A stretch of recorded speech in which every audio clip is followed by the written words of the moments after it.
Dear students, next question from NCERT topic work power energy, question 9th, and the statement is: a body is initially at rest, it undergoes one-dimensional motion with constant acceleration. The power delivered to it at time t is proportional to, और option आपको दे रखी हैं यहाँ पे कि whether it depending on t raised power half, t raised power 3/2 और t square. Statement के according आपको निकालना है कि पावर का रिलेशन टाइम के साथ क्या होगा। पावर p होती है, उसका रिलेशन टाइम के साथ कैसे रिलेट करेगा अगर एक्सेलरेशन कांस्टेंट है। Acceleration a is constant and body is moving along straight line.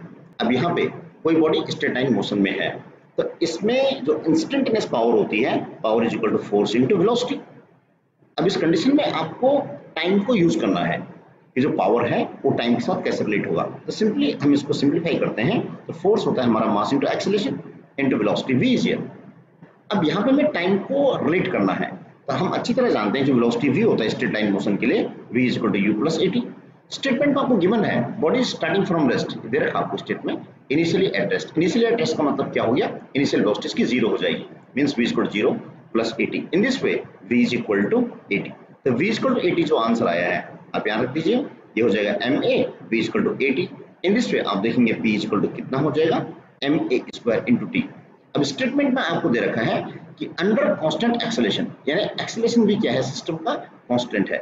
तो अगर एक्सेलरेशन कांस्टेंट हो गया तो सिचुएशन में मास कांस्टेंट है, एक्सेलरेशन कांस्टेंट है, it means p is proportional to t। It is the answer and correct option is here, it is b is the correct answer. p is proportional to t is the correct answer. Next question, question number 10th. Statement is: a body is moving unidirectionally under the influence of source of constant power. Its displacement in time t is proportional to, means इसका जो displacement x होगा वो time के साथ कैसे relate करेगा। और आपको ऑप्शन दे रखे हैं a t raised power half, b is t, c is t raised power 3/2 and d is t square. So how this displacement depending on time if constant power is applied. अब यहाँ पे हम अच्छी तरह जानते हैं instantaneous power and this instantaneous power p is equal to force into velocity. अब हमें यहाँ पे स्टेटमेंट में गिवन है कि power is constant, it means ये पूरी क्वांटिटी क्या हो जाएगी, कांस्टेंट हो जाएगी। हम जानते हैं f into v is equal to constant, power constant हो गया, f is equal to ma mass into acceleration into velocity is equal to constant. अब इस प्रॉब्लम में हम जानते हैं मास क्या रहेगा, कांस्टेंट रहेगा, it means av is equal to constant, क्योंकि ये जो मास है हम इसको राइट साइड में ला करके इसको हमने एक न्यू कांस्टेंट अज्यूम कर दिया है। अब यहाँ पे a v equal to constant है तो हम काइनेमेटिक्स में अच्छी तरह जानते हैं कि हमें इस रिलेशन से डिस्प्लेसमेंट फाइंड आउट करना है। तो जो डिस्प्लेसमेंट x होता है, ये डिस्प्लेसमेंट x हम कैसे निकाल सकते हैं, तो उसके लिए हमारे पास जो प्रोसेस होती है वो ये होती है कि अगर आपको डिस्प्लेसमेंट x दे रखा है, फिर नेक्स्ट स्टेप होता है वेलोसिटी v और नेक्स्ट स्टेप होता है एक्सेलरेशन a। तो हम सबसे पहले एक्सेलरेशन से वेलोसिटी को फाइंड आउट करेंगे और फिर वेलोसिटी से हम डिस्प्लेसमेंट पे आ जाएंगे। हमारा जो रिलेशन होता है एक्सेलरेशन का, a इज इक्वल टू होता है dv बाई dt। तो यहाँ से हम एक्सेलरेशन को कन्वर्ट किसमें कर देंगे, वेलोसिटी में कर देंगे। तो यहाँ पर जो एक्सेलरेशन a है इसकी वैल्यू मैंने पुट कर दी है और ये कितनी है, dv बाई dt, और ये v हमारे साथ एज सच है इज इक्वल टू कांस्टेंट। इसको केयरफुली देखेंगे, ये बन जाएगा v dv। अगर मैं कांस्टेंट को यहाँ से हटाता हूँ तो हमारा रिलेशन हो जाएगा v dv is proportional to time dt। अब यहाँ पे आपके पास रिलेशन बन जाएगा, एक्सेलरेशन का वैल्यू आपने पुट कर दिया d बाई dt, या d बाई dt, यहाँ वेलोसिटी एज सच है और ये कांस्टेंट है। अब यहाँ पे जब dt को हम राइट साइड ले जाएंगे तो हमने कांस्टेंट को हटा दिया है और एक प्रोपोर्शनलिटी यूज कर लिया है। यहाँ से क्या बन जाएगा, v dv is proportional to dt। अब इसको इंटीग्रेट करेंगे, integration of v dv is proportional to dt, इसका इंटीग्रेशन हो जाएगा, v dv का integration v square by 2 is proportional to integration of dt is t is here. अब इसको थोड़ा सा हम और सॉल्व करेंगे, ये बन जाएगा v square is proportional to t, कि 2 कांस्टेंट है वो यहाँ प्रोपोर्शनलिटी के अंदर चला जाएगा, तो v square proportional to t किया गया। इसका मतलब ये हुआ v is proportional to under root t, means t raise power half हो जाएगा। इस तरह से आपने देखा कि हमने एक्सेलरेशन को रिप्लेस कर दिया पूरी इक्वेशन में। एक्सेलरेशन किस में आ गया, वेलोसिटी में आ गया था। अब हमने वेलोसिटी में रिलेशन को एस्टेब्लिश कर दिया है with respect to time t। अब हम एक काम करेंगे कि जो वेलोसिटी होता है इसके अंदर डिस्प्लेसमेंट होता है v is equal to dx by dt। ये हमारा बेसिक रिजल्ट है इंस्टेंटेनियस वेलोसिटी का। तो v की जगह मैंने पुट कर दिया dx by dt is proportional to t power half. अब यहाँ पे dt इधर चला जाएगा तो dx become proportional to t power half into dt। अब उसको इंटीग्रेट कर देंगे, integration of dx is proportional to integration of t power half of dt। अब इसको सॉल्व करेंगे तो आपका आंसर बन जाएगा it become x proportional to, अब ये हम जानते हैं t power half plus 1 integration हो रहा है अपॉन हाफ प्लस 1। आप समझ जाएंगे यहाँ से ये जो हाफ प्लस 1 है ये कांस्टेंट है, इसको हम प्रोपोर्शनलिटी के अंदर रख सकते हैं। तो इन दिस वे ये बन जाएगा प्रोपोर्शनल t पावर 3/2। यानी आपने देख लिया है कि इस सिचुएशन में जो आंसर बनेगा x is proportional to t power 3/2 when constant power is applied. In this way your answer is here. आपका जो करेक्ट आंसर बनेगा वो कौन सा हो जाएगा, सी पार्ट हो जाएगा, x is proportional to t power 3/2। अब इस क्वेश्चन को हम एक छोटे से शॉर्टकट मेथड से भी इसको आंसर दे सकते हैं।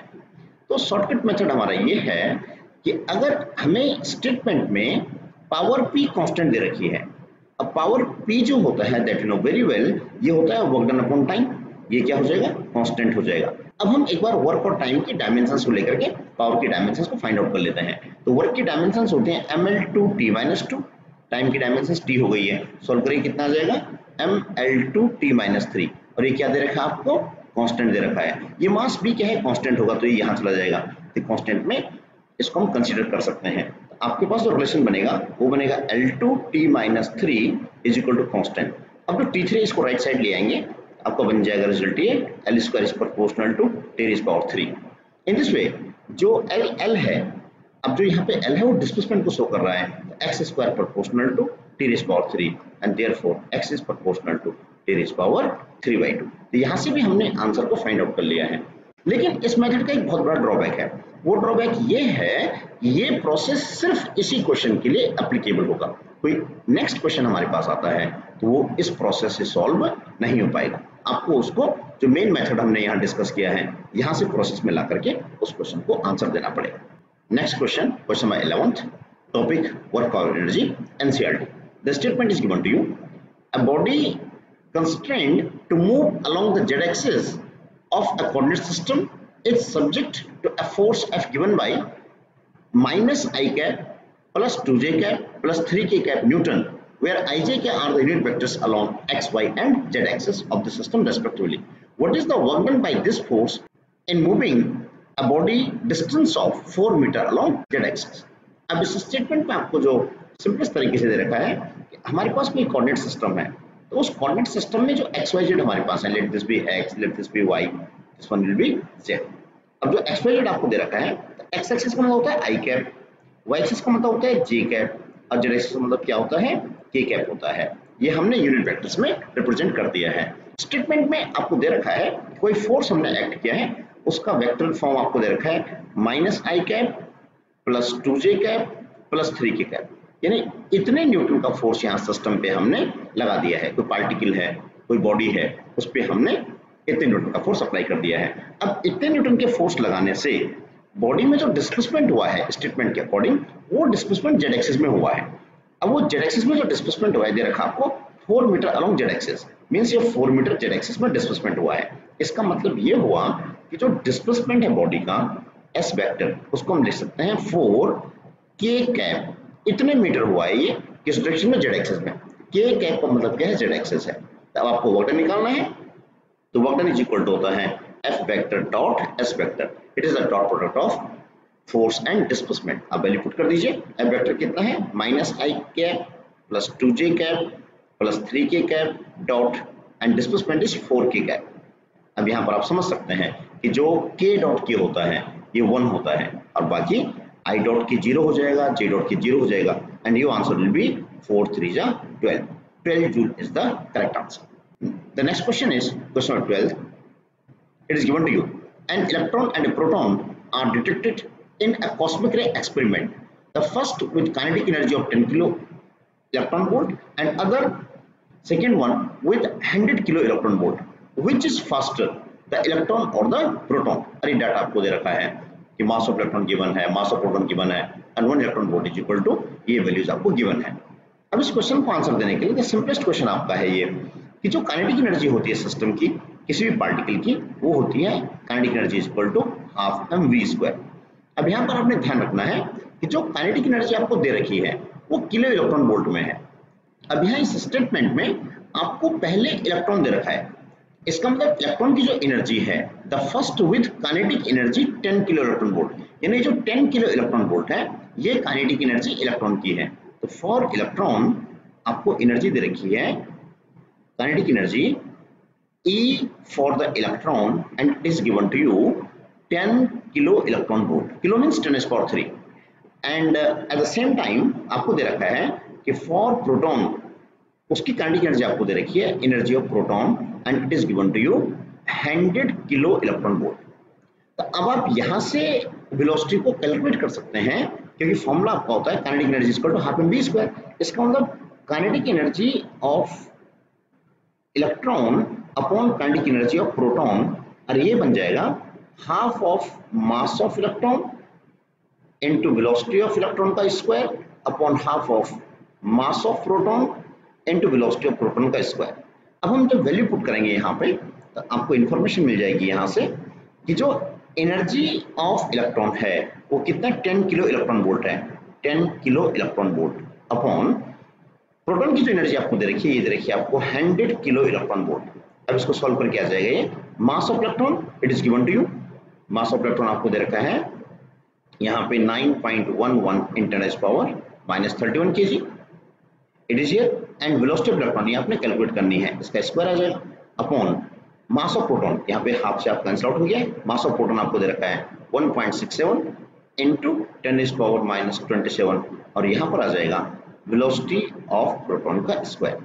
अब यहाँ पे ये किलो इलेक्ट्रॉन वोल्ट है, इसको हम बिना कन्वर्ट किए इन वैल्यूज को हम यहाँ से कैंसिल कर सकते हैं। तो आप देखेंगे यहाँ से ये कैंसिल आउट हो जाएगा तो आपका आंसर आ जाएगा यहाँ पे it become here 1/10 is equal to 9.11 upon 1.67, actually 67 होता है और इसको सॉल्व करेंगे इनटू 10⁻, ये -27 अगर ऊपर जाएगा तो इट बिकम -4 और ये आ जाएगा VE upon VP its whole square. This implies VE upon VP its whole square become equal to ये आ जाएगा आपका 1/10 into 1.67 upon 9.11 into 10⁻⁻4।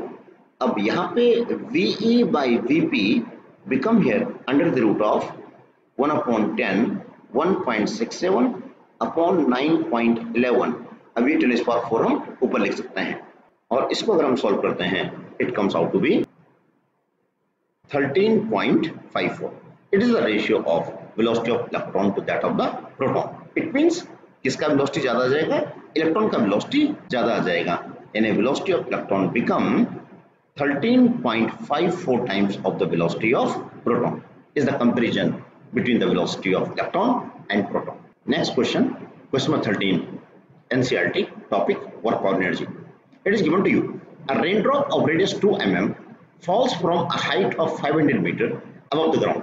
It falls with decreasing acceleration due to viscous of the air until at half of its original height it attains its maximum, that is terminal speed, and moves with a uniform speed thereafter. What is the work done by the gravitational force on the drop in the first and second half of its journey, and what is the work done by the resistive force in the entire journey if its speed of reaching the ground is 10 meter per second। इस question को solve करने के लिए हमें जो potential energy का formula होता है mgh and kinetic energy half mv², उसकी हेल्प लेनी पड़ेगी। इट मींस हमें इसको सॉल्व करने के लिए मास ऑफ ड्रॉप की जरूरत पड़ेगी। तो मास ऑफ द ड्रॉप वो कितना हो जाएगा उसको हम कैलकुलेट कर सकते हैं। मास m इज इक्वल होता है वॉल्यूम इनटू डेंसिटी। अभी वाटर ड्रॉप है तो डेंसिटी किसकी ली जाएगी, वाटर की ली जाएगी, लेकिन वॉल्यूम कितना होगा, it being spherical it is here 4/3 pi r³ into density 0। इसको सॉल्व करते हैं। अब यहाँ पे मास को सॉल्व करने के लिए हमें रेडियस का नॉलेज है। रेडियस कितना दे रखा है, 2 × 10⁻³ मीटर, क्योंकि 2 mm दे रखा उसने। रेडियस कितना दे रखा है, 2 mm। तो 2 mm को आपने SI सिस्टम में कन्वर्ट कर लिया है। यहाँ वैल्यू पुट करेंगे, it become 4/3 pi r cube means 2 into 10⁻³ इसका होल क्यूब हो जाएगा, इंटू डेंसिटी ऑफ वाटर होता है 1000 एसआई सिस्टम में। इसको सॉल्व कर लेंगे, इट बिकम 4/3 पाई, ये बन जाएगा 2 to 4 to 8 into 10⁻⁹ into 1000 which become here 32 pi/3 into 10⁻⁻6 kg। ये आपने मास को कैलकुलेट कर लिया है। अब स्टेटमेंट के अकॉर्डिंग आपको दे रखा है कि ड्रॉप जो है 500 मीटर से गिर रही है। तो ड्रॉप अगर किसी हाइट से गिर रही है, यहाँ से 500 मीटर से जैसे ड्रॉप गिर रही है, तो उसने स्टेटमेंट में बोला है कि ड्रॉप जब यहाँ से गिर रही है, इसका मतलब इसका इनिशियल वेलोसिटी 0 होगा। अब ड्रॉप जब यहाँ से आएगी तो आपको स्टेटमेंट में दे रखा है कि जो पहली हाइट है इसकी that is equal to 250 metre. अब यहाँ पे इस क्वेश्चन को हमने 2 हाफ्स के लिए पढ़ना है, क्योंकि जो टोटल हाइट है वो हाइट आपको 500 मीटर दे रखी है। स्टेटमेंट में उसने बोला है कि एक फर्स्ट हाफ है, मीन्स वो कितना हो जाएगा 250 मीटर हो जाएगा, और सेकेंड हाफ भी कितना हो जाएगा 250 मीटर हो जाएगा। अब इसमें जो ड्रॉप का मोशन है उस मोशन में चेंजेस क्या है वो हम एक बार डिस्कस करेंगे। स्टेटमेंट के अकॉर्डिंग जैसे ही ड्रॉप यहाँ नीचे गिर रही है तो इसकी वेलोसिटी डिक्रीज होती है, क्योंकि इसका एक्सेलरेशन डिक्रीजिंग है। अब जैसे ही बॉल यहाँ पर पहुंचती है, फर्स्ट हाफ पे पहुंचती है, अब इसकी वेलोसिटी कांस्टेंट हो जाती है। उस कांस्टेंट वेलोसिटी को टर्मिनल वेलोसिटी बोलते हैं, यानी यहाँ पर जो वेलोसिटी अब इसको मिल गई है वो वेलोसिटी कितनी हो गई है, that is constant and it is called as terminal velocity. तो जो भी रेन ड्रॉप्स जब नीचे गिरती हैं तो वो एक कांस्टेंट वेलोसिटी से गिरती हैं, उसी को हम क्या बोलते हैं, टर्मिनल वेलोसिटी बोलते हैं। और उसने स्टेटमेंट में बोला है कि जैसे ही ये बॉल ग्राउंड में पहुंचती है, on reaching the ground its speed is 10 metre per second. फिर इसकी स्पीड यहाँ पर कितनी हो जाती है, ये वी डैश मैंने कर दिया इसको, ये हो जाती है 10 मीटर पर सेकेंड। ये आपको मेंशन है प्रॉब्लम में। तो आपको जो सॉल्व करना है वो ये निकालना है कि इस फर्स्ट हाफ में और इस सेकेंड हाफ में ग्रेविटी ने कितना वर्क डन किया। पहला पार्ट हमारा ये है। तो आप अच्छी तरह जानते हैं वर्क डन बाय ग्रेविटी कितना होता है। Work done by gravity is you know very well, it is work done is equal to in first half will be equal to mgh1। अब आपने जो इसका मास है ड्रॉप का वो आपने कैलकुलेट कर रखा है यहाँ पे, अब वैल्यू पुट कर दीजिए। w1 कितना हो जाएगा, मास आपने कैलकुलेट किया है 32 pi/3 × 10⁻⁻⁶। जी आपको गिवन है 9.8 और हाइट कितनी है, जो फर्स्ट हाफ में हम सॉल्व कर रहे हैं ये हाइट आपको दे रखी है 250 मीटर। ये हो जाएगा 250 मीटर, आपने वैल्यू पुट कर दी। It comes out to be 0.082 joule. तो ये वर्क डन हमने फर्स्ट हाफ के लिए सॉल्व कर दिया है। अब स्टेटमेंट के अकॉर्डिंग हम देखें तो उसने बोला है कि सेकेंड हाफ में कितना वर्क डन होगा। तो अब आप केयरफुली समझेंगे, जो सेकेंड हाफ होगा इसका for second half of motion, तो सेकेंड हाफ के लिए जो वर्क डन बाय ग्रेविटी आएगा वो कितना हो जाएगा, वर्क डन बाय ग्रेविटी। तो आप केयरफुली समझेंगे, इट विल बी W2 और ये भी कितना हो जाएगा mgh2। अब आप देख सकते हैं यहाँ पे h2 अगेन कितना है 250 है, मास भी वही है, g भी वही है। तो इसको सॉल्व करेंगे तो ये आंसर भी कितना आ जाएगा 0.082 जूल। तो इस तरह से ग्रेविटी ने जो वर्क डन किया है दोनों हाफ में इक्वल वर्क डन किया है, क्योंकि हाइट सेम है, मास भी सेम है और वर्क डन का फॉर्मूला हमारा mgh होता है। इस क्वेश्चन का जो बी पार्ट है वो थोड़ा टेक्निकल पार्ट है, वो थोड़ा डिफरेंट पार्ट है। अब उस पार्ट में आपको पूछा गया है कि जो एयर का रेसिस्टिव फोर्स है उसने कितना वर्क डन किया है। तो अगर हम ध्यान से देखें यहाँ से, जब ये ड्रॉप ए से लेकर बी तक पहुंच रही है, यहाँ इसका इनिशियल वेलोसिटी, ये ड्रॉप यहाँ से आया, इसका इनिशियल वेलोसिटी यहाँ पे 0 है, और जब इसने ग्राउंड को स्ट्राइक किया इसका वेलोसिटी कितना हो गया था, v1 हो गया था। जो आपको गिवन है ये आपको गिवन है 10 मीटर पर सेकेंड स्टेटमेंट में। हमारे पास एक थ्योरम होती है that is work energy theorem. तो वर्क एनर्जी थ्योरम की जो स्टेटमेंट होती है हमारी वो ये होती है कि work done by all the forces is equal to change in kinetic energy. इसका मतलब ये हुआ कि work done by gravity, gravity ने जितना टोटल वर्क डन किया, plus work done by resistive force of air, resistance of air, work done by resistance of air, जो drag force होता है इसका, is equal to change in kinetic energy.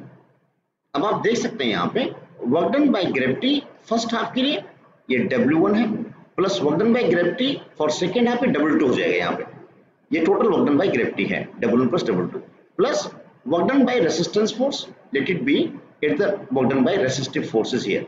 Is equal to change in kinetic energy is equal to kinetic energy final minus kinetic energy initial 1। तब आप देखेंगे यहाँ पे this total work done comes out to be, यहाँ पे कितना है 0.082 plus 0.082, ये आपने सॉल्व कर रखा है। ग्रेविटी ने टोटल इतना वर्क डन किया है plus work done by resistive force of the air is equal to kinetic energy 2 कितना हो जाएगा हाफ mv1 स्क्वायर माइनस 0 हो जाएगा क्योंकि इनिशियल वेलोसिटी इसकी 0 है। अब आप इसको सॉल्व कर दीजिए तो आपका आंसर आ जाएगा यहाँ से work done by resistive force comes out to be half m and it is here v1 square minus, ये सॉल्व करके आ जाएगा हमारे पास 0.1623 joule. It is the answer. और ये आंसर किसमें आएगा, नेगेटिव आएगा क्योंकि work done by resistive force. The next question, question number 14 NCERT topic work power energy. The statement is, आपको गिवन है a molecule in a gas container hits a horizontal wall with speed 200 meter per second at an angle of 30 degree with the normal and rebound with the same speed. Is momentum conserved in the collision and is the collision elastic or inelastic? Let me answer the question here. इस question को answer देने के लिए हम समझ सकते हैं यहाँ पे कि यहाँ पे कोई गैस मॉलिक्यूल है और उस डायरेक्शन में मूव कर रहा है। गैस मॉलिक्यूल का अपना मास कितना है, स्मॉल m है, और इसकी वेलोसिटी u है। तो गैस मॉलिक्यूल की वेलोसिटी u आपको दे रखी है, ये दे रखी है 200 मीटर पर सेकेंड। और आपको स्टेटमेंट में बोला है उसने कि जैसे ये वॉल को हिट करता है 30 डिग्री पे, तो उसके बाद ये फिर 30 डिग्री पे रिबाउंड होकर के उसी स्पीड से यहाँ निकल जाता है। इसका मास वही रहेगा और स्पीड भी वही रहेगी। तो चाहे कोलिजन हमारे पास इलास्टिक कोलिजन हो या इनलास्टिक कोलिजन हो, दोनों के लिए इलास्टिक और इनलास्टिक कोई भी कोलिजन हमारे पास है, तो उन दोनों कोलिजन्स के लिए हमें पता होता है कि उनमें तो मोमेंटम सिस्टम का कंजर्व्ड ही रहेगा, चाहे वो इलास्टिक कोलिजन हो या इनलास्टिक कोलिजन हो। अब हमें ये पता करना है कि कोलिजन इलास्टिक है या इनलास्टिक है, तो उसको चेक करने के लिए हमें काइनेटिक एनर्जी चेक करनी पड़ेगी। तो इनिशियली बिफोर कोलिजन जो काइनेटिक एनर्जी है वो कितनी हमारे पास है, kinetic energy of gas molecule initially वो होती है हाफ mv स्क्वायर। तो कितना हो जाएगा, इट बिकम यार हाफ mu स्क्वायर।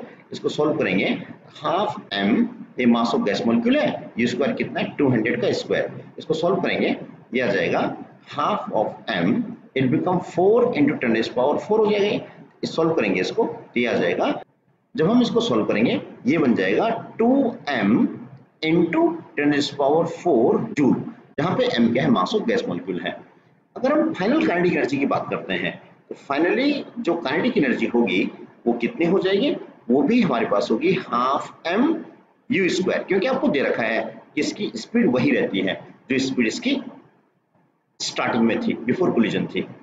जो काइनेटिक एनर्जी होती है वो स्केलर क्वांटिटी होती है, वो डायरेक्शन पे डिपेंड नहीं करती है। इसको सॉल्व करेंगे, it comes out to be again same 2m into 10⁴ joule.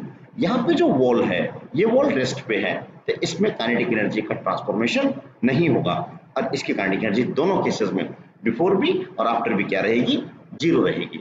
In this way जो इनिशियल काइनेटिक एनर्जी है, फाइनल काइनेटिक एनर्जी एक सिस्टम की वो सेम है। इसका मतलब जो कोलिजन है that collision will be elastic collision, ये इलास्टिक कोलिजन ही होगी as kinetic energy remains conserved. Next question, question number 15। The statement is a pump on ground floor of a building can pump up water to fill a tank of volume 30 meter cube in 15 minutes. If the tank is 40 meter above the ground and the efficiency of pump is 30%, how much electric power is consumed by the pump? Let me answer the problem here. अब इस question में आपको given है कि हमारे पास एक building है, इस बिल्डिंग की हाइट आपको दे रखी है, इट इज 40 मीटर। अब प्रॉब्लम ये है इस बिल्डिंग में जो टैंक है, इस टैंक को हमने पानी से भरना है। अब ये जो टैंक भरा जाएगा ये किसी मोटर की हेल्प से भरा जाएगा। तो आपको क्वेश्चन में दे रखा है कि कोई इलेक्ट्रिक मोटर हमारे पास है। अब जो इलेक्ट्रिक मोटर है इसका कनेक्शन हमने दिखा दिया जैसे। अब इलेक्ट्रिक मोटर को जैसे हम यहाँ से ऑन करेंगे तो यहाँ से इलेक्ट्रिक पावर इनपुट आएगी, तो यहाँ से पावर इनपुट यहाँ से मिलेगी इसको। अब इनपुट पावर जो इसको मिलेगी इलेक्ट्रिक मोटर को, इट बीइंग द मोटर, ये मोटर हमारे पास है। इस मोटर को जैसे ही इलेक्ट्रिक पावर यहाँ से मिलेगी, इनपुट पावर मिलेगी, अभी मोटर अपना वर्किंग शुरू कर देगा और उससे क्या होगा कि यहाँ पे जो वाटर की सप्लाई है, यहाँ से वाटर की सप्लाई इस पाइप के थ्रू किसमें हो जाएगी, इस टैंक में हो जाएगी।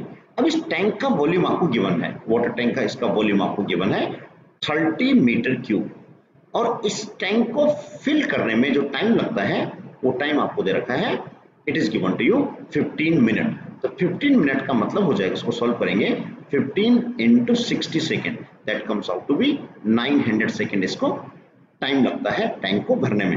अब स्टेटमेंट ये है कि अगर इसका एफिशिएंसी, मोटर का जो एफिशिएंसी है वो कितना हो, 30% हो। ये मोटर की एफिशिएंसी आपको दे दी 30/100। तो उस कंडीशन में आपको बताना है कि ये इनपुट पावर कितना होगा।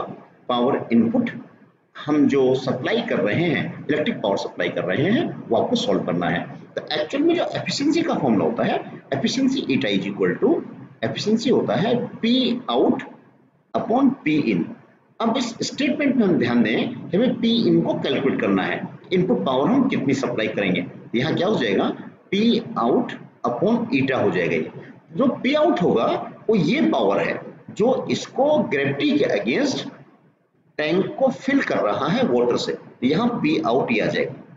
अब जो ग्रेविटी के अगेंस्ट जो वर्क डन होगा उस पी आउट को हम जानते हैं, it will be work done upon time. Power क्या होता है, वर्क डन अपॉन टाइम होता है। ये ईटा अपनी जगह पे है। अब इसको सॉल्व करेंगे तो P in comes out to be 1 upon eta into W/T। अब यहाँ पे जो वर्क डन अपॉन टाइम है, ये वर्क डन कौन सा है, जो ग्रेविटी के अगेंस्ट करना पड़ रहा है हमें।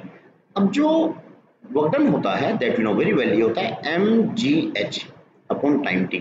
अब मास इस स्टेटमेंट में गिवन नहीं है, तो हम जानते हैं कि जो मास का फॉर्मूला होता है, मास होता है वॉल्यूम इनटू डेंसिटी। आपका फॉर्मूला कितना बन जाएगा, ये बन जाएगा यहाँ पे 1 अपॉन ईटा, मास होता है volume into density of water rho into gh upon time t।